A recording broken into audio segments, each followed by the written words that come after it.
Assalamualaikum warahmatullahi wabarakatuh. Di kisah kali ini saya akan membawakan sebuah cerita dari tulisannya Nayasa Ichimae. Dan untuk kisah yang akan saya bawakan kali ini yaitu sebuah kisah yang berjudul Gadis di Tengah Hutan. Dan sebelum kita lanjut ke ceritanya, tekan dulu tombol like video ini dan jangan lupa tekan juga tombol subscribe channel ini. Nyalakan juga lonceng notifikasinya agar tidak ketinggalan cerita-cerita lainnya. Dan seperti apa untuk kisah kali ini? Langsung saja kita masuk ke ceritanya.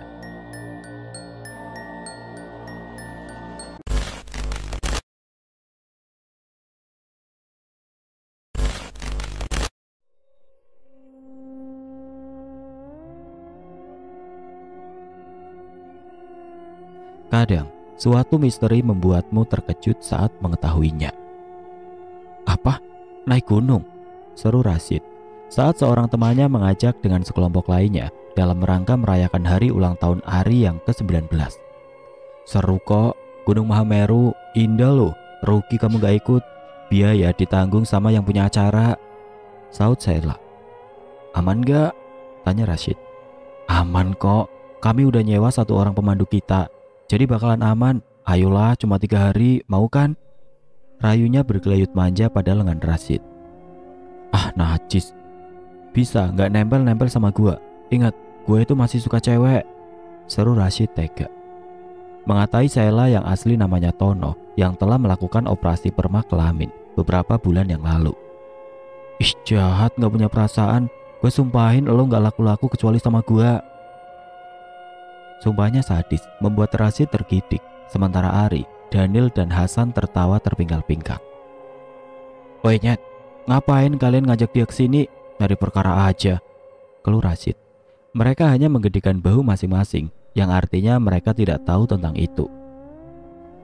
Ton, jangan ikutan kita naik gunung, ntar pantat KW lu rusak, seru Hasan, membuat Sheila akak Tono melotot padanya. Ia memanggil nama aslinya. Sialan loh, dunia ini makin hari makin aneh, batin Rashid. Sebagai salah satunya, ia mengenal Tono yang berganti nama menjadi Sheila. Pemuda itu yang dulunya memutuskan merubah dirinya menjadi sosok wanita lewat meja operasi di luar negeri. Memang sih, di antara mereka dia yang paling kemayu dan paling takut sama kecoa. Ya udah, itu udah pilihannya dia, dosa dia yang nanggung sendiri, ucap Hasan saat itu mendengar teman segeng mereka ingin merubah diri. Sejujurnya ia tidak setuju dan sempat melarang serta mengancam tindakan Tono atau sekarang minta dipanggil Sheila itu. Tapi nyatanya mereka masih berteman sampai sekarang, walau dirinya tidak berkuliah seperti Hasan, Ari dan Daniel. Sementara satunya, Rashid gak mau tahu. Yang jelas, ia masih diganggu dengan rayuannya serupa teror baginya. Dengan kata lain, secara terang-terangan Tono atau Sheila berubah diri karena menyukai Rashid. Well, dia merasa bersalah juga karena itu. Harusnya dia bisa mencegah keputusan sahabatnya yang dinilai melanggar kodrat itu. Jadi gimana bro? Tanya Ari lewat pesan grup. Kalau si Tono ikut, gue gak mau, jijik gue lihat dia. Ih, kok jahat? Tapi kayaknya si bencong gak ikut, tulis Daniel. Kenapa gak jadi? Bukannya dia yang semangat. Paling takut onderdil KW-nya rusak, tulis Ari. Ah, lo ikutan bully si bencong, tulis Hasan. Gue kasihan sama Rashid, balas Ari. Oke sip, semua ikut kecuali si bencong. Kapan kita pergi? Jangan kasih tahu dia, bikin malu aja, tulis Ari. Oke, balas yang lain kompak. Rashid menaruh ponselnya dengan perasaan miris. Semua teman mendadak menjauhi dan benci pada Tono. Bahkan kehadirannya saat sore tadi yang sangat mendadak. Awalnya ia terkejut perubahan Tono sampai ia sulit mengenali, kecuali suaranya yang masih parau serak khas lelaki yang sengaja dilembut-lembutkan saat berbicara. Semuanya kecuali Tono sudah bersiap di rumah Ari. Ya, mereka meminjam mobil ayah Ari untuk ikut ekspedisi. Jarak Gunung Mahameru sekitar 100 km. Jika cuaca mendukung dan tidak hujan, mungkin mereka akan sampai sekitar 6 jam di sana. Gunung Mahameru terkenal pemandangannya yang indah. Menurut para pendaki atau traveler yang pernah ke sana, di sana terdapat pemandian air panas yang indah. Juga hutannya yang masih sangat asri dan udaranya sangat masih bersih dan segar. Mereka menyewa seorang pemandu, yaitu Pak Wanto, salah satu warga yang tinggal di desa Mahameru. Beliau sudah menunggu mereka di pos tepi hutan sekitar Gunung Hameru. Setiba sampai, perjalanan dimulai setelah beberapa menit istirahat di sebuah warung pondok yang menyajikan minuman hangat. Sore menjelang, hingga akhirnya mereka membangun tenda di hutan dekat Gunung Hameru. Derai suara jangkrik dan hewan malam lainnya membuat mereka betah di tenda. Mereka cukup membangun satu tenda yang berukuran besar. Api unggun dinyalakan. Sebelum larut malam, Pak Wanto pamit pulang dan akan datang menemui mereka kembali besok pagi. Pagi yang dingin, Pak Wanto sudah datang menemui mereka pagi-pagi sekali. Mereka sengaja belum mandi dan malam melipat tenda, karena hari ini mereka akan ke pemandian air hangat yang melegenda, di mana pemandian air hangat itu memiliki aroma air yang sangat wangi dan alami. Tapi mereka diberitahu tentang pantangan yang tidak boleh mereka lakukan selama berada di kawasan hutan Gunung Hameru.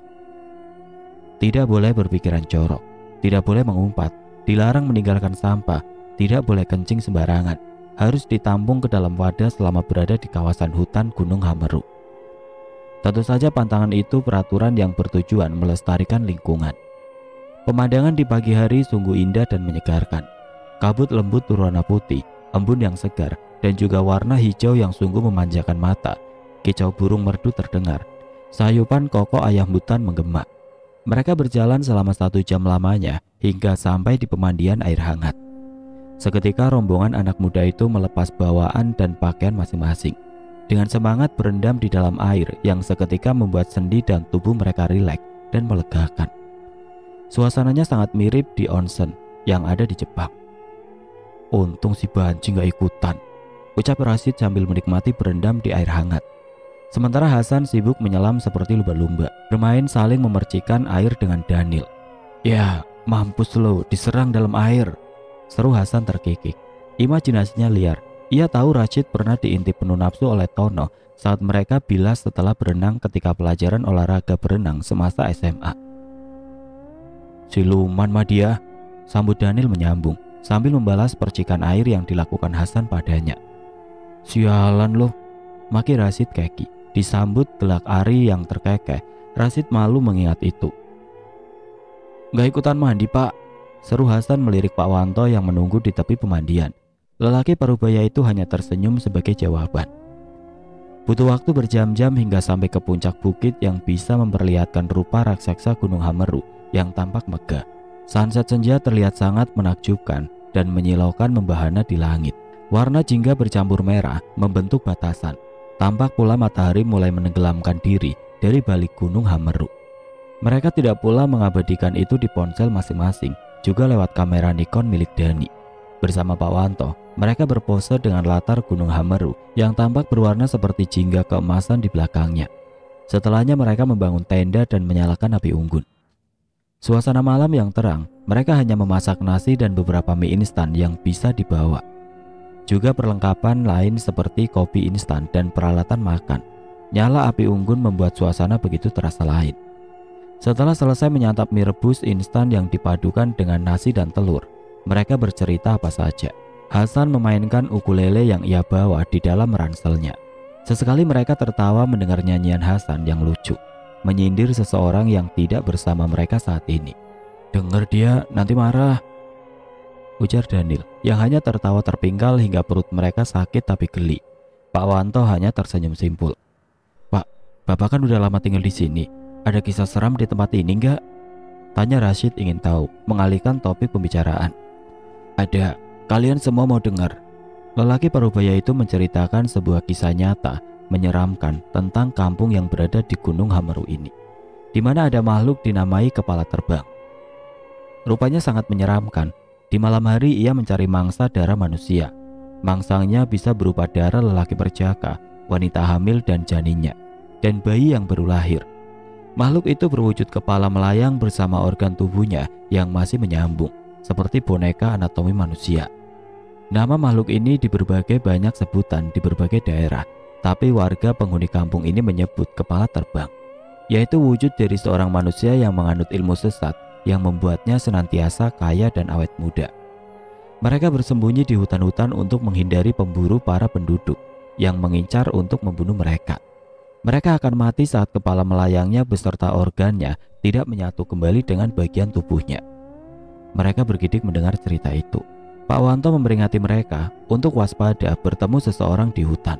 Yang beliau katakan saja itu adalah jelmaan makhluk kepala melayang itu. Terlebih mangsa yang mereka suka adalah perjaka muda, yang menjadi santapan makhluk tersebut jika ia seorang wanita. Untung ku udah gak perjaka lagi, ujar Hasan tanpa sadar, membuat ketiga temannya langsung melirik. Udah enggak? Berarti lo pernah nyicipin cewek? Tanya Rashid tidak percaya.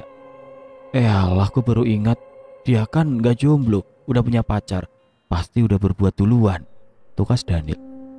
Itu akibat kebanyakan nonton bokep, sambung Ari, sementara Hasan hanya menggaruk tengkuknya yang tidak gatal karena malu.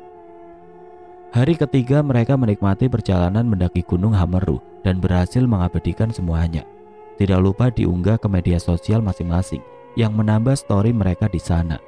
Well, tujuannya hanya ingin memanasi teman mereka yang sengaja tidak mereka ajak. Setelah turun gunung, mereka berencana membangun tenda di lokasi sungai air hangat di sisi tepi lainnya. Sesuai petunjuk Pak Wanto, aliran sungai itu sekitar 3 km dari perkampungan. Dan mereka sepakat menginap semalam lagi. Sebelum pulang, mereka menikmati mandi di aliran sungai air hangat. Rashid masih terpikir tentang makhluk menyeramkan yang diceritakan Pak Wanto pada mereka. Jujur, ia penasaran seperti apa bentuknya dan sangat ingin melihat aslinya. Kalian harus hati-hati bila mengenal seseorang yang baru kalian temui di hutan. Sebab para penganut ilmu sesat kepala terbang itu bermukim di hutan untuk menyembunyikan diri dari masyarakat, pesan Pak Wanto. Sumpah, tiba-tiba Rashid sangat ingin buang air kecil sekarang. Dan beruntung ia masih membawa botol sebagai tempat tampung urin yang ia simpan pada kantong sampah yang harus mereka bawa turun gunung juga. Ia terbangun, lalu melangkah pelan melewati teman-temannya yang masih tidur. Tapi tunggu, di mana Daniel? Batinnya saat hanya melihat Ari dan Hasan tertidur sangat nyenyak. Mungkin dia buang hajat juga, batin Rashid menduga. Udara sedingin ini membuat siapa saja akan mudah ingin buang air kecil di malam harinya. Setelah selesai, Rashid kembali ke dalam tenda. Tapi Daniel masih belum kembali. Bro, Daniel mana? Tanya Hasan membangunkan Rashid. Dia belum balik, tanya Rashid. Emang lo tahu dia pergi kemana? Tanya Ari. Gua gak tahu, semalam pas gua kebelet pipis, Daniel emang gak ada. Gua kira dia cuma boker makanya lama, jawab Rashid. Ya udah, kita mandi yuk, mana tahu itu anak di sana, ajak Hasan bersiap-siap sembari membawa handuk dan sabun. Suasana sungai aliran air panas tampak masih indah dan asri. Pohon hijau dan udaranya masih bersih dan segar. Dia nggak ada di sini, kemana ya? Ujar Hasan bingung. Apa dia di sisi yang lain? Tanya Rashid menduga. Mungkin, tukas Ari. Mereka pun akhirnya mandi bersama. Setelah selesai, mereka tidak kunjung menemukan sosok Daniel di tenda yang mereka kira akan kembali ke sana. Tuh anak sebenarnya kemana sih? Seru Hasan mulai panik. Kok belum balik juga? Kita cari dulu mumpung siang, usul Rashid. PA lo, kan bisa telepon ke ponselnya, ujar Hasan sambil meraih ponselnya dari dalam tas ransel. Emang ada sinyal? Tanya Ari. Hasan hanya menyengir kuda. Sayangnya enggak, jawabnya malu. Mereka berkeliling setelah mengemas barang dan peralatan tenda, berjalan melewati hutan untuk sampai ke perkampungan tempat Pak Wanto tinggal. Sesekali mereka bertanya kepada orang yang mereka temui di perkebunan. Beberapa buruh dan petani di sana tidak ada yang tahu. Mereka resah, Daniel tidak juga mereka temukan. Sebenarnya kemana ia pergi? Hingga mau tidak mau mereka menginap lagi, kali ini di rumah Pak Wanto yang sederhana namun luas. Teman kalian hilang? Tanya Pak Wanto terkejut saat Rashid bertanya padanya. Malam yang hening, suasana kelam perdesaan yang begitu damai dengan langit yang kelam tanpa bintang di langitnya. Beberapa obor tiap rumah menyala. Di perkampungan ini belum ada sumber daya listrik. Rashid nekat melangkah menuju hutan sendiri saat teman-temannya sibuk bercengkrama dengan beberapa lelaki parubaya di warung istri Pak Wanto. Ia tidak tenang, terlintas pikirannya tentang kemungkinan yang bisa saja ada. Apa jangan-jangan ia membawa sebuah obor di tangannya? Ia tidak lagi bisa menggunakan senter ponselnya karena baterainya habis. Ia melangkah pelan-pelan melewati ladang wortel yang tampak sangat subur. Kelam, hanya suara jangkrik yang terdengar. Hati-hati ia melangkah pada pijakan semak yang tumbuh cukup subur.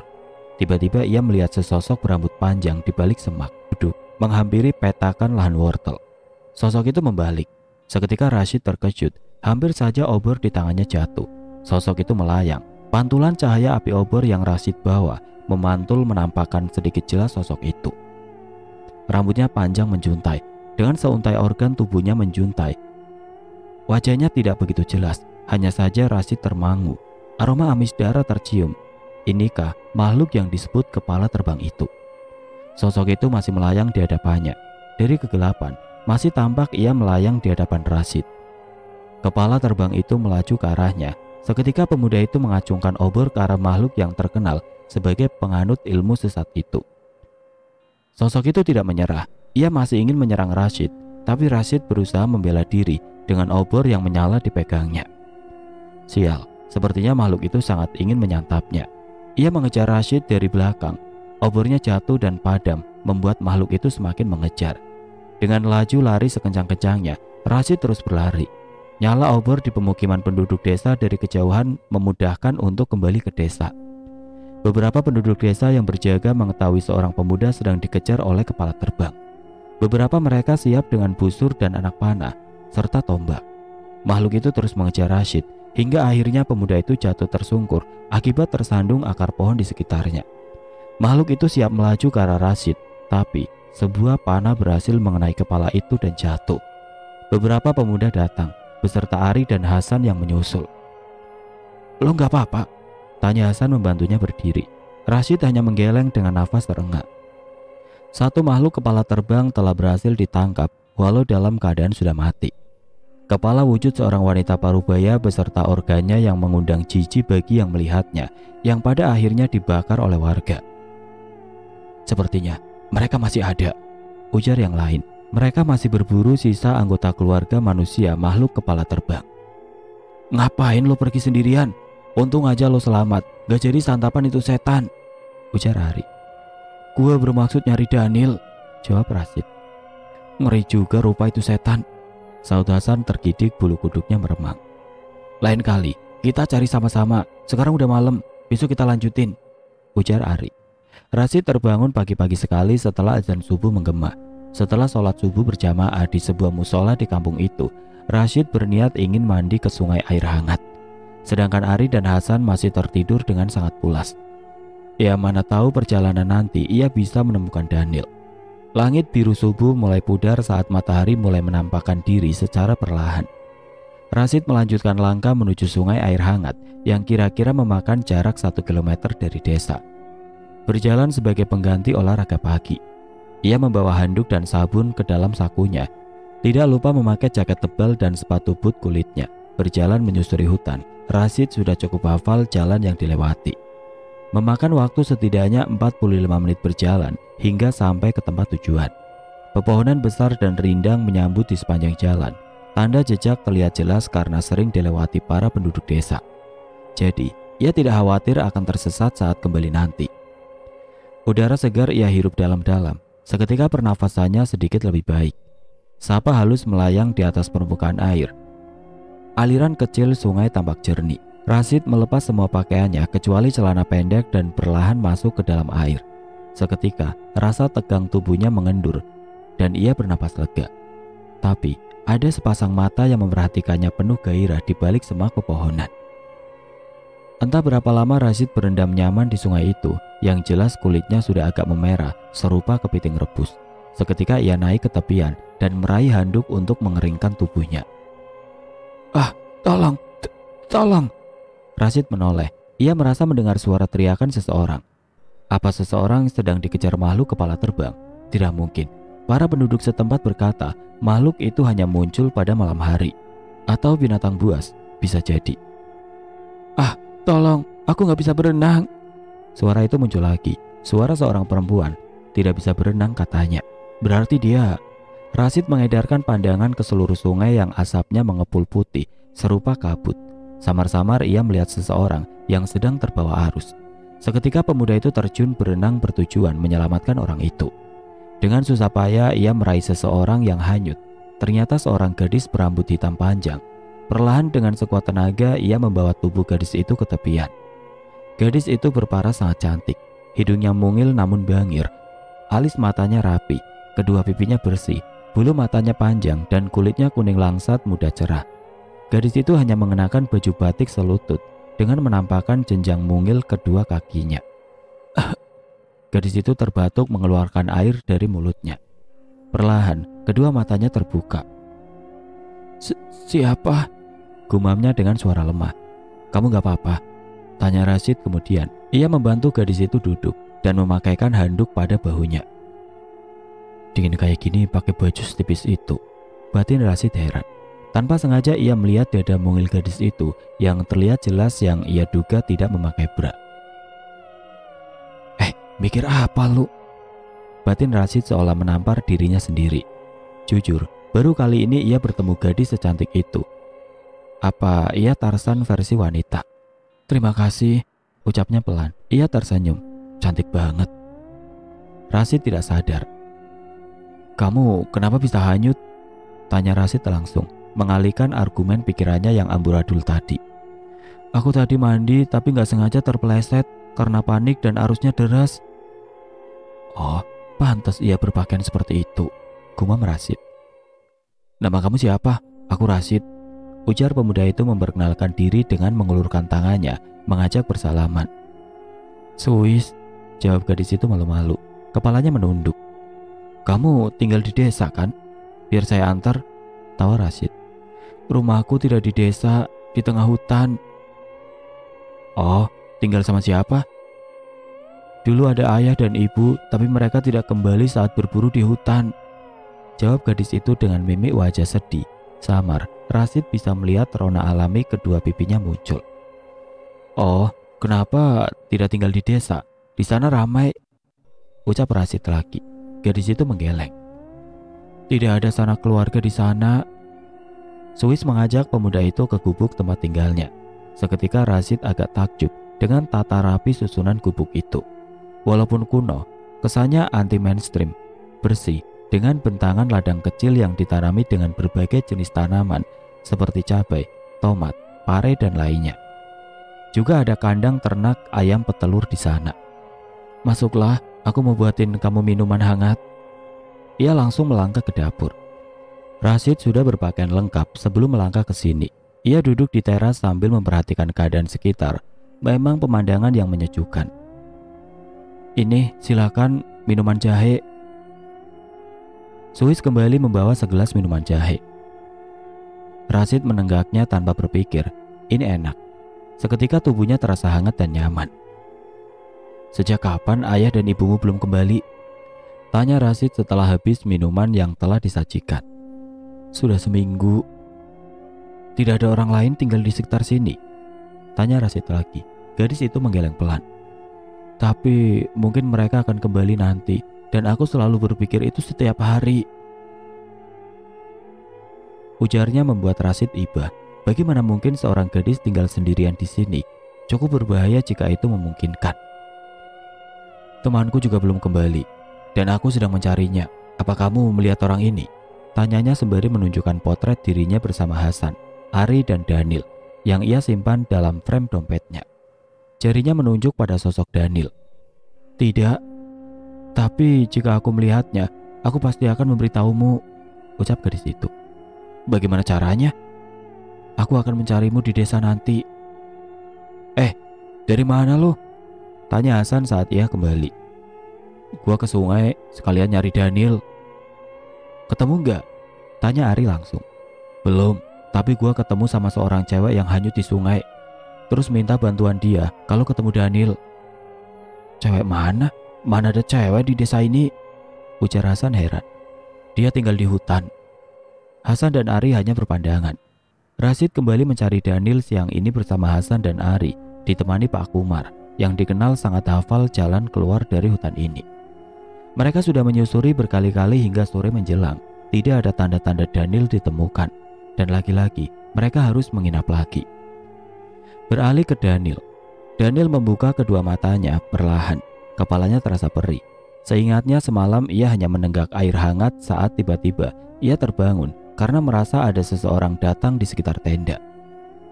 Dan makhluk mengerikan mendatanginya dengan rambutnya yang terurai dan isi organnya menjuntai. Wajahnya menyeramkan dengan noda darah di sekitar mulutnya. Ia memiliki taring dan kedua matanya melotot. Makhluk itu mendekatinya dengan desisannya yang membuatnya merinding. Serupa pisau yang diasah pada batu untuk menajamkannya, kedua telinganya ngilu.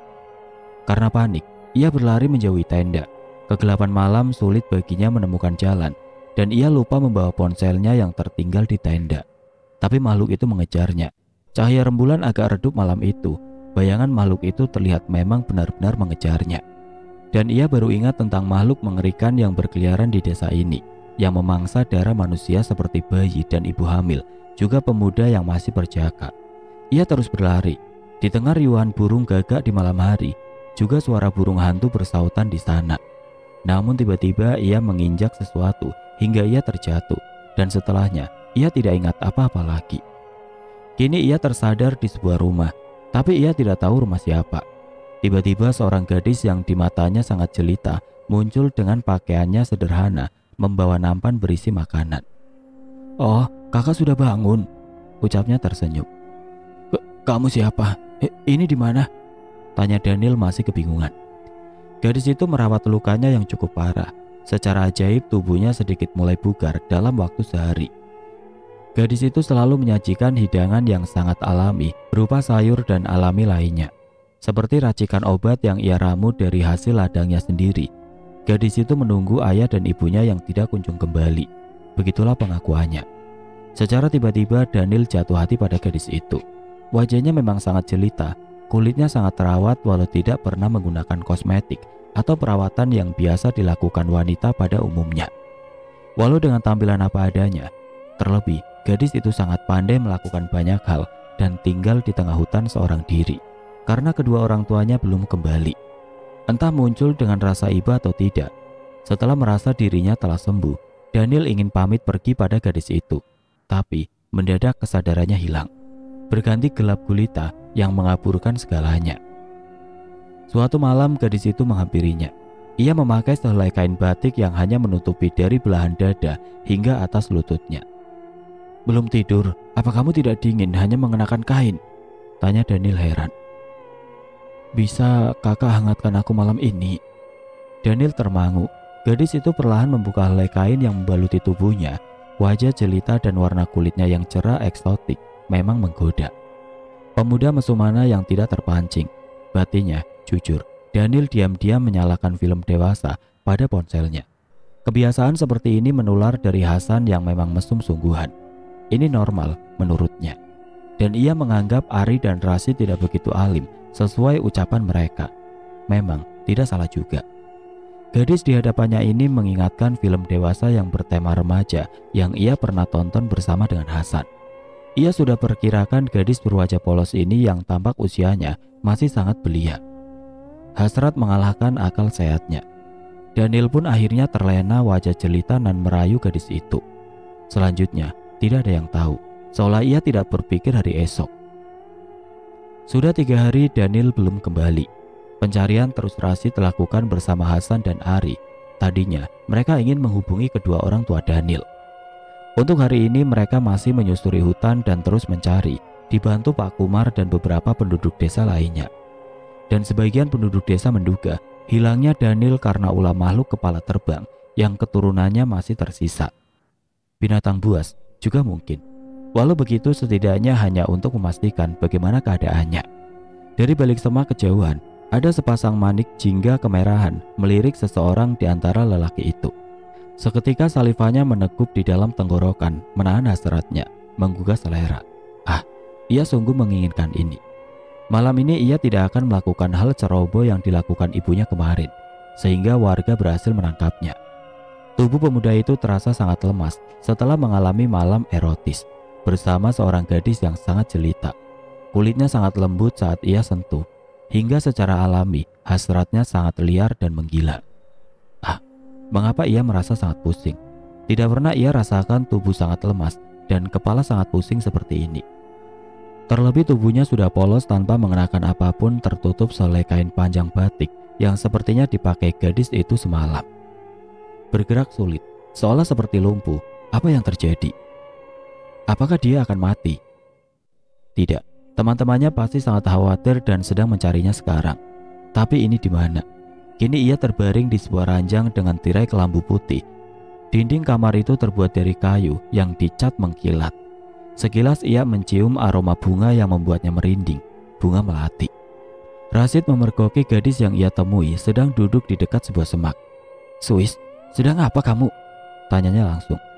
"Aku sedang mencarimu," jawabnya. "Untuk apa?" "Temanmu, aku menemukannya," jawab Suis dengan wajah serius. "Oh ya? Ada di mana dia? Beritahu aku," seru Rashid tidak sabar. Ia langsung menggenggam kedua tangan gadis itu. Dalam benaknya ia merasa sangat bergairah saat merasakan aliran darah mengalir deras di balik nadi berbungkus kulit itu. Ia perjaka asli, batinnya tidak sadar. Rashid mengikuti langkah gadis itu ke pondoknya. Ia tidak sadar meninggalkan Hasan dan Ari yang bersamanya tadi. Entahlah, apa dia di dalam? Tanya Rashid langsung. Wajah gadis itu memucat. Lebih tepatnya ia bersandiwara dengan sangat baik. Suis menyembunyikan senyum seringainya. Wajah cantiknya memang sangat menipu. Ia membuka pintu, lalu melangkah masuk diikuti pemuda itu dari belakang. Sebuah pintu berwarna coklat kelam. Gadis itu mendorongnya dengan telapak tangannya sendiri. Wajah Rashid seketika berubah. Ia tidak percaya apa yang ia lihat sekarang. Ya, itu Daniel. Kedua mata pemuda itu terbelalak menjuling ke atas. "Aku berusaha menolongnya, tapi bagaimana kamu bisa menemukannya?" tanya Rashid memotong ucapan gadis itu. "Ada makhluk yang mengejarnya dan ia diserang." "Apa makhluk itu?" tanya Rashid memotong ucapan gadis itu lagi. Gadis itu mengangguk. "Bagaimana mungkin?" ucapnya tidak percaya. Ia langsung melangkah mundur. Sebelumnya, keempat pemuda itu mendengarkan dengan seksama cerita yang diceritakan Pak Wanto tentang makhluk kepala terbang itu. Setelahnya mereka istirahat di malam yang sudah larut hening dengan suara angin bertiup. Keesokan harinya mereka bermalam lagi di tenda setelah turun dari gunung, berencana menikmati pemandian air hangat semalam lagi dan pagi harinya sebelum berangkat pulang. Tapi Daniel keluar dari dalam tenda malamnya. Di sanalah ia bisa terpisah dengan teman-temannya. Daniel hanya bisa pasrah saat gadis cantik itu mencumbunya dengan liar. Tubuhnya semakin lemah. Apa yang dilakukan gadis ini padanya juga menghisap sesuatu dalam mulutnya. Jujur ia tidak tahu lagi apa yang bisa ia lakukan. Ia sadar gadis itu seolah menghisap daya hidupnya. Aroma tubuhnya tercium jelas, aroma bunga melati. "Terima kasih kakak sayang," ujarnya sambil membelai wajah pemuda itu. Tubuhnya terlihat sudah sangat pucat dan kurus. Tidak lama, ia mengembuskan nafasnya yang terakhir. Rashid terkesiap. Bahunya disentuh lembut oleh Sulis yang mendekat padanya. Tiba-tiba seluruh tubuhnya kaku sekaku sebatang kayu. Matanya lah yang masih sanggup bergulir melirik ke arah gadis itu. Seketika ia terbelalak. Kedua pupil Sulis memerah. Wajah jelitanya tampak mengerikan di matanya sekarang. Siapa kau?" tanya Rashid dengan susah payah. Tenggorokan dan lidahnya mendadak keluh. Ia masih melirik susah payah ke arah gadis itu. Ia termangu lagi saat melihat ada lingkaran merah pada leher gadis itu. Ia kini baru menyadari sesuatu. Ternyata kamu," ucapnya. Gadis jelita itu hanya menyeringai, memperlihatkan kedua taringnya yang keluar memanjang dari balik gusinya. Ia ingin cepat-cepat meninggalkan tempat itu, tapi Suis malah memukul kepala Rashid hingga pemuda itu terkapar dengan setengah kesadarannya yang tersisa. Darah segar mengalir di dahinya yang terluka akibat pukulan kayu itu. Lama-kelamaan pandangannya kelam. Apa aku akan mati?" batin Rashid. Entah berapa lama ia tidak sadarkan diri. Dahi kepalanya perih dan ia merasakan cairan merah kental menodai wajahnya. Kini ia terbaring di sebuah ruangan yang tidak ia kenal. Ia mencoba menoleh ke kanan dan ke kiri dan mendapati sosok Daniel sahabatnya dengan wajah sangat pucat. Saat Rashid meraba ujung hidung pemuda itu, tidak ada nafas di sana, pertanda pemuda itu sudah tidak lagi bernyawa. Seketika Rashid memeluk tubuh Daniel, lalu menitikkan air matanya. Dan ia masih tidak menyangka hal ini akan menimpanya dan teman-temannya. Sungguh di luar dugaannya. Saat ini tubuhnya terasa lemah, terlebih perutnya lapar karena belum makan apapun sedari tadi. Apa yang harus ia lakukan sekarang? Gadis itu datang, menghampiri Rashid yang terduduk lemas tidak berdaya di sebuah ranjang besi yang berkelambu di atasnya. Suis dengan senyum cantiknya menyeringai melihatnya. Ia membelai wajah Rashid. Entah mengapa persepsi cantik di mata pemuda itu berubah. Ia akui gadis itu amat jelita, tapi ia terlihat menakutkan. Sebenarnya, kakak adalah pemuda kesukaanku. Aku tidak bisa membuat kakak mati terlalu cepat, desisnya. Suara lembutnya terasa menghantarkan angin dingin dan lembab membelainya. Aku lapar, gumam Rashid mencoba memberi alasan. Lapar? Aku lupa. Tapi aku tidak suka menyalakan api jika memasak sesuatu. Masih ada jantung di dapur yang masih segar. Apa kakak mau? Kita bisa makan sama-sama, ujar gadis itu. Astaga, jantung. Selera makan cewek ini horor banget. Batin Rashid terbelalak. Kenapa kak? Tidak mau? Tanya gadis itu. Dimasak boleh, aku mohon, jawab pemuda itu. Sialan, gak ada pilihan lain. Baiklah, tapi kakak harus memuaskanku malam ini, ujar gadis itu menyeringai lagi. Dengan santai Suis membelah dada seorang pemuda yang sudah tewas. Ia terkekeh pelan, perlahan kulit tersayat.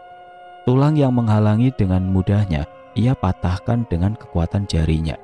Tidak ada darah mengalir banyak saat ia menyayatnya, karena sebagian ia serap. Hanya sedikit darah keluar saat ia menyayat kulit dan mematahkan tulangnya. Lalu seperti mencabut umbian pada tanah, ia menarik keluar segumpal jantung yang ia sentuh masih sedikit hangat. Ia menaruh jantung di dalam sebuah panci berisi air yang sudah dididihkan. Api dalam sekam menyala, asap mengepul. Setelah menunggu beberapa waktu, air beriak mendidih besar di dalam panci berisi sebongkah jantung sekepal tangan sudah berubah warna menjadi abu-abu pucat. Setelah dirasa sudah lembut, gadis itu mengangkatnya dan menyajikan itu di atas sebuah mangkuk kayu. Perlahan ia memotong rapi berupa irisan-irisan yang tidak terlalu tipis. Ia pun langsung menyuapkan potongan jeroan itu ke mulut Rashid. Perlahan pemuda itu mengunyahnya sembari menahan rasa mual karena rasa makanan yang ia makan begitu aneh. Tanpa rasa dan hanya bertekstur lunak, dan ia tidak suka makanan lunak atau jeroan yang dimasak. Ia terpaksa daripada perutnya sakit. Ini bisa meningkatkan stamina kakak jika memuaskanku nanti, desisnya merayu. Lagi-lagi senyum cantiknya menyeringai dan membuat Rashid tergidik. Memuaskan? Jangan-jangan. Seketika kedua mata Rashid terbelalak. Perkiraan yang tidak ia sangka. Sementara itu Hasan dan Ari kebingungan saat salah satu teman mereka menghilang tiba-tiba. Langit pun semakin kelam. Lantas Pak Kumar memanggil mereka dari atas bukit kecil di sana. Dan sudah gelap, kita kembali ke desa, serunya membuat kedua pemuda itu menoleh dan tiba-tiba saling berpandangan. Gawat, ujar Hasan resah dan tiba-tiba. Kenapa San? Si Rashid itu masih perawan ting-ting. Gawat loh, itu anak ditangkap sama itu setan. Ah, jam segini mana ada muncul itu setan? Serga Ari tidak percaya. Kebiasaan Hasan suka menakut-nakuti. Itu setan bukan hantu Bambang, tapi penganut ilmu setan. Jadi dia manusia biasa kalau siang hari, ujar Hasan menjelaskan. Lah terus? Tanya Ari masih belum paham. Bisa saja Rashid diajak atau diculik, iya kan? Iya, gua ngerti maksud lo bro, ucap Ari akhirnya paham. Terus kita harus gimana? Hampir seminggu kita di sini, sambung Ari sambil melangkah mengikuti Pak Kumar kembali ke desa. Gue juga bingung, timbal Hasan. Firasat gue makin gak enak. Lo gitu kan? Sambung Hasan bertanya. Ari hanya mengangguk. Ah, mungkin aja itu anak udah nyampe duluan ke desa. Tukas Ari mencoba menenangkan keadaan, mencoba berprasangka baik dalam situasi seperti ini. Iya mungkin, moga-moga, jawab Hasan. Mereka pun melangkah memutar kembali ke desa. Rashid kebingungan. Tubuhnya serasa mati dan hanya kepalanya yang masih hidup. Bagaimana tidak, ia tidak bisa menggerakkan kaki atau tangannya sama sekali untuk akal dirinya melarikan diri dari tempat ini. Ditambah lagi gadis itu memakai pakaian yang minim. Bukan pakaian, hanya selai kain jarik yang meliliti tubuhnya yang sebatas dada. Kulitnya bersinar sungguh menawan, juga wajahnya yang nilai begitu cantik alami. Namun di sisi lain ia merasa tergidik. Dan leher mulus gadis itu menjadi pusat perhatian Rashid sekarang. ada tanda kemerahan serupa kalung ketat yang berada di batas lehernya yang jelas terlihat. Tanda itu seperti yang diceritakan para tetua desa tentang makhluk penganut ilmu jahat yang menghantui desa mereka. Penyebab berkurangnya populasi anak muda yang tinggal di sana, sebagian telah menjadi korban. Selebihnya, mereka diasingkan ke tempat lain oleh para orang tua mereka. Korban itu hanya akan hilang, nasibnya sudah pasti mati, karena makhluk itu memangsa manusia yang masih bersih dan muda jiwanya untuk pemenuhan hasrat laknat mereka. Jika korbannya bayi dan anak kecil, mereka akan berakhir sebagai makanan mereka. Sedangkan para jejaka atau gadis akan dijadikan pemuas nafsu mereka hingga tewas. Jasad mereka tidak bisa kembali karena makhluk itu memangsanya hingga tidak bersisa sedikit pun. Mereka tinggal di tengah hutan, itu jika bersama keluarganya. Tempat tinggal mereka sulit ditemukan di tengah hutan karena mereka memiliki kemampuan akan hal itu, menyembunyikan tempat tinggal mereka yang tidak dapat dilihat sembarang orang. Juga para korban yang akhirnya bernasib sungguh malang jika bertemu makhluk itu. Warga desa terus melakukan penangkapan pemburuan makhluk itu, mendapatkan kepalanya yang mereka bakar bersama-sama setelah diberi bacaan doa khusus. Suis merasa dirinya terpikat pada sosok pemuda perjaka yang ia dapatkan, tapi ia hanya kalangan manusia biasa. Ia terus berpikir bagaimana untuk melestarikan keturunannya, yang dimana kini ia menjadi yatim piatu setelah ayah dan ibunya berhasil ditangkap penduduk desa. Ayah dan ibu tidak kembali secara utuh, hanya raga mereka yang kosong tersisa. Dengan duka mendalam, Suis menguburkannya seorang diri. Lelaki itu tampak tertidur pulas di pangkuannya. Ia menyentuh tiap jengkal wajah Rashid. Rambutnya yang hitam nan ikal, hidungnya bangir serta bibirnya sangat bersih dengan warna merah lembut. Saat mengecupnya, Sulis merasakan kenikmatan tersendiri. Selalu ketagihan dan sulit berhenti. Ya, bibir lelaki perjaka asli terasa sangat manis, seperti madu pada nektar bunga. Apa yang harus ia lakukan? Gairahnya semakin tidak terkendali. Bahkan ia pusing sendiri saat merasakan kekuatan lelaki itu. Rasa diri ingin meledak. Pekikannya selalu mudah keluar saat melakukan itu. Dan lelaki ini terlalu sayang untuk mati. "Aku bisa menyelamatkan nyawamu, Kak," ujar Suis saat kedua mata lelaki itu terbuka. Walau wajahnya pucat, lelaki itu masih saja memanggil gairahnya. Apa?" tanya Rashid sinis. Walau nafasnya terasa sesak sekali. "Jika kakak bisa membuatku hamil, aku akan melepaskan hidupmu. Bagaimana?" tanya Suis santai. Tapi pertanyaan itu membuat Rashid tertegun. "Apa? Aku harus hamilin dia? Setan," umpat Rashid dalam-dalam. "Lalu?" tanya Rashid lagi. "Aku tahu kakak menahan inti jiwamu, jadi tidak terjadi apa-apa padaku," jawab Sulis. Penampilannya kini hanya mengenakan selai kain membaluti tubuhnya. Ia tampak sengaja memperlihatkan belahan dadanya. Ya, penampilan seperti itulah yang bisa memancing naluri kaum lelaki.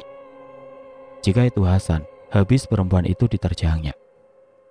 Selama dalam penyekapan yang sudah memakan waktu 2 hari sejak ia berpisah dengan teman-temannya, Rashid merapalkan doa dalam pikiran dan hatinya. Dengan sungguh-sungguh dan menantikan keajaiban terjadi. Ia tahu, selama perempuan itu menyerangnya saat malam, Rashid sama sekali tidak terpengaruh. Ia seperti manekin di atas ranjang saat Suis terus menjamahnya. Ia menggigit tiap jengkal bagian tubuhnya seperti cubitan kecil serangga pohon, memerah dan berbekas. Rasa perihnya masih terasa, juga terasa gatal. Ya, Suis menggerogotinya seperti sekoloni semut, menyantap makanan manis dengan rakusnya. Rashid terus merapalkan doa itu. Syukurlah, doa yang ia pelajari bersama di padepokan masih membuatnya tidak goyah perasaan dalam keimanannya. Dengan perasaan yang kuat, Rashid terus merapalkan doa dalam hatinya, hingga ia memang tidak lagi peduli akan sentuhan Suis yang mulai mengisapnya lagi. Hingga seketika, brak, gadis itu terjatuh seolah dipental sesuatu yang menolaknya, hingga penampilan gadis itu berubah ke wujud aslinya. Ya, kepalanya memutus hingga bagian organ tubuhnya ikut keluar dari tubuhnya. Wajah Suis berubah menyeramkan dengan kedua taringnya muncul dan kedua bola matanya memutih pucat, melotot padanya. "Kau!" serunya geram. "Terpaksa, aku akan membunuhmu," pekiknya parau. Perlahan Rashid bisa bernafas normal. Tubuhnya perlahan bisa bergerak walau lamban. Ia berusaha melangkah walau sulit. Ia merasa ia tidak akan mudah lolos dari makhluk itu. Seketika, Rashid melayangkan sebuah bangku kecil terbuat dari bambu ke arahnya, membuat makhluk itu teralihkan sementara, menghindar sekian jarak darinya. Tidak ada pilihan lain selain melempar barang yang ada, sembari terus berusaha melarikan diri. Ya, ia harus kembali ke desa dan memberitahu semua orang dengan apa yang telah terjadi. Ia terus melakukan apa yang bisa ia lakukan. Perlahan seolah tenaganya kembali, ia mampu berlari keluar dari gubuk milik Suis yang di malam harinya sangat suram. Rashid tidak peduli. Yang ia pentingkan hanya menyelamatkan diri. Walau kini ia hanya memakai sehelai kain penutup kemaluannya dari pinggang hingga pangkal lutut dan meraih jaket miliknya yang tergeletak di atas meja. Di sana masih tersimpan ponsel dan dompetnya. Sepanjang hutan sangat gelap. Rashid berusaha menyalakan ponselnya agar bisa menyalakan senter. Namun naas, daya ponselnya benar-benar habis. Tidak ada pilihan lain selain mengikuti arah cahaya rembulan yang bersinar temaram malam ini. Namun ia sudah bertekad untuk kembali ke desa dengan sekuat tenaga. Malam temaram, ia berharap bulan purnama muncul dengan cahaya keperakannya. Sunyi malam membuatnya bisa mendengar jelas sekitarnya. Ia terus melangkah jauh dari gubuk gadis itu. Ia tahu, pastinya gadis yang berwujud mengerikan itu masih akan mengejarnya. Harusnya ia mengunci gubuk itu sebelum keluar, sesal Rashid sembari terus melangkah. Namun karena gelapnya malam, semua pemandangan dalam hutan ini hanya penuh gulita. Hingga tanpa sadar ia meminjak sesuatu, membuatnya terjatuh terguling jauh ke dalam. Rashid tidak mampu menebaknya. Apa ia jatuh di ujung bukit, lembah, atau jurang? Entahlah. Yang jelas kesadarannya hilang saat ia seperti mendarat di suatu permukaan yang keras. Tubuhnya rasa remuk. Kepalanya perih karena terbentur sesuatu. Semua gelap, samar. Ia dapat melihat biru kelam langit malam ini. Kali ini, seluruh tubuhnya mati rasa. Makhluk itu kesal. Ia tidak mampu menemukan pemuda buruannya. Pemuda itu kabur sebelum ia mewujudkan sesuatu. Tidak semua lelaki seperti pemuda itu. Sesuatu yang berbeda, seolah itu kesempatan langka baginya. Namun pemuda itu memiliki keyakinan kuat hingga tidak terpengaruh dari mantra dirinya yang biasa ia lakukan saat menikmati mangsanya. Kini hanya dirinya yang tersisa. Seluruh anggota keluarganya sirna oleh penduduk desa yang membenci mereka. Kau harus pergi dari hutan ini, temukan kehidupan baru. Bisikan itu adalah junjungan keluarganya selama ini, di mana sejak turun-temurun telah terikat hingga keturunan berikutnya dan tidak akan bisa dilepaskan. Suis kembali ke wujudnya semula, yaitu seorang gadis yang cantik. Walau sudah kehilangan pemuda itu, ia masih mampu menandai aromanya. Ya, ia bertekad mengejar pemuda itu walau di ujung dunia. Tapi sebelum akhirnya itu hanya rencana. Sebuah anak panah berapi menusuk tepat di jantungnya. Ia tidak mampu bergerak, hanya merasakan rasa hamba udara. Ia tidak mampu melarikan diri. Sudah terlambat. Seketika ia menjadi abu yang diterbangkan angin. Tidak lama, seorang lelaki tua bertubuh kekar dan masih gagah kembali mengambil panah yang berhasil ia tembakan ke arah targetnya. Apa maumu, Pak Tua? Kami tidak ada urusan denganmu. Desis Suis menatap lelaki tua itu dengan nada kebencian. Tapi sosok itu tidak berdaya. Anak panah tertancap tepat pada jantungnya hingga tembus. Ia terpaku pada sebatang pohon. Sang lelaki tua itu menyentuh sosok itu dengan rapalan doa, hingga sosok itu berubah menjadi abu, seperti sisa dari sebatang kayu yang dibakar api. Gunung Hameru memang indah, tapi kisah mistik tentang makhluk itu menjadi cerita yang kerap didengar para pendaki di warung desa. Dan para penduduk memberi peringatan untuk mereka agar berhati-hati. Sosok itu masih ada. Tidak hanya Suis dan kedua orang tuanya yang tidak lagi di sana. Masih ada sisa dari mereka yang bersembunyi di balik hutan, mencari mangsa tertentu untuk memuaskan hasrat mereka. Fisik mereka terkenal sangat rupawan, melebihi manusia biasa, dengan tanda merah selingkar di leher mereka. Rashid ditemukan sahabatnya dalam keadaan hampir telanjang. Pemuda itu tergeletak di pinggir desa. Ia pun dibawa pulang dengan menghubungi keluarga dan ambulan untuk membawa Rashid dan mayat Daniel ke rumah sakit. Rashid mengalami koma berhari-hari. Ia mengalami banyak cedera fisik yang mengakibatkan pergelangan kakinya patah. Ia ingat kejadian itu, makhluk itu, dan pertama kali melihat Suis yang sangat jelita seperti diceritakan para penduduk. Mereka itu manusia, yang membuat perjanjian dengan siluman demi keabadian, mempertahankan fisik muda mereka yang semakin rupawan. Mereka mampu bersembunyi di balik-balik hutan yang sulit ditemui manusia biasa. Mereka mencari mangsa spesial untuk mendapatkan kekuatan dengan menyantap daging dan darah manusia yang masih bersih jiwanya. Ia ingat ucapan itu dari seorang kakek tua yang menolongnya malam itu. Sang kakek mengantar dan menuntun jalan pulang untuknya. Siapa kakek itu? Ya, ia penjaga hutan yang diketahui penunggu yang memiliki tugas menjaga hutan dan menolong siapa saja yang berada kesulitan di sana. Ia adalah musuh yang ditakuti kaum makhluk kepala terbang. Udah mendingan? Kapan lo pulang? Tanya Hasan membesuk dirinya hari ini bersama Ari. Habis pulang ngelayat? Tanya Rashid berbalik. Ia melirik kedua sahabatnya mengenakan pakaian serba berwarna hitam, lengkap dengan Hasan yang juga mengenakan kacamata hitam. Iya, kita ngelayat ke makam Daniel. Sumpah, kondisinya parah. Sebenarnya apa yang terjadi? Rashid terdiam. Sulit baginya untuk menceritakan itu. Kematian Daniel, ya makhluk itu. Lo gak usah paksa Rashid cerita. Lagi pula keluarga Daniel sudah ikhlas kok. Sabar ya, harusnya gue ngerasa bersalah. Andai aja gue gak ajak kalian ke sana. Ujar Ari menyesal. Hasan menepuk pelan bahunya. Udah takdir, gak perlu disesalin. Tiba-tiba pintu kamar inap Rashid terbuka. Seorang perawat datang membawakan peralatannya untuk membersihkan luka pasiennya hari ini. Selamat siang Mas Rashid, waktunya ganti perban, ujar perawat itu. Rashid termangu, wajahnya memucat. Ia terkejut. Apa kedua matanya sedang bermasalah? Selamat siang Sus, kok cantik banget hari ini? Kapan shiftnya kelar? Tanya Hasan mulai menggombal. Tersenyum menggoda ke arah perawat cantik itu. Ari hanya menggeleng-gelengkan kepalanya. Dasar Hasan. Sosok perawat itu memang menawan, bagai bidadari. Cantiknya sangat jelita, tapi wajahnya mirip. Swiss, seru Rashid tanpa sadar. Maaf mas, kenapa? Pusing? Tanya perawat itu dengan wajah bingungnya. Wajah perawat itu sangat mirip Swiss, gadis yang ia temui di hutan desa Hameru. Selain wajahnya mirip bak pinang dibelah dua, ada ekspresi ganjil yang ditangkap Rashid, membuat pemuda itu seolah tidak bisa menggerakkan seluruh tubuhnya. Bicara saja tidak mampu. Kamu gak bisa kemana-mana. Sebentar lagi aku akan menghabisimu, desisnya. Pupilnya memerah seperti waktu itu.